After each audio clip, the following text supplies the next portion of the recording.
একসময় দক্ষিণ আফ্রিকার আকাশ ছিল সুন্দর, কিন্তু তার বাতাস ছিল হেভি বা ভারী, কারণ দেশটি অ্যাপার্টহাইড বা বর্ণবৈষম্য নীতি নামক এক ক্রুশেল বা ভয়ঙ্কর কাস্টম বা প্রথার অধীনে ডমিনেটেড বা শাসিত হচ্ছিল। এই নীতির মূল ভিত্তি ছিল রেশিয়াল বা জাতিগত বিভেদ, যেখানে চামড়ার রঙের ভিত্তিতে মানুষের ওপর চালানো হতো চরম ডিসক্রিমিনেশন বা বৈষম্য।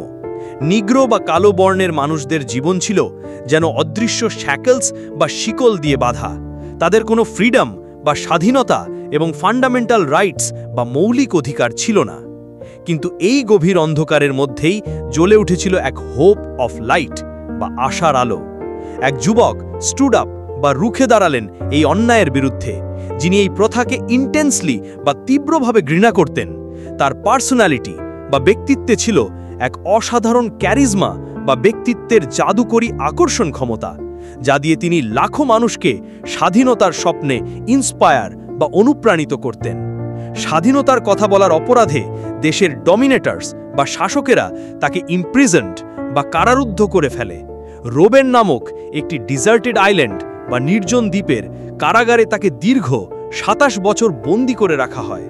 তবে কারাগারের দেয়াল তার আইডল বা আদর্শকে আটকে রাখতে পারেনি।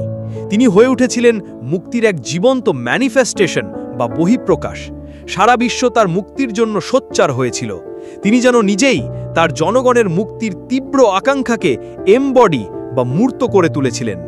অবশেষে দীর্ঘ ২৭ বছর পর তার ইম্যান্সিপেশন বা মুক্তি আসে।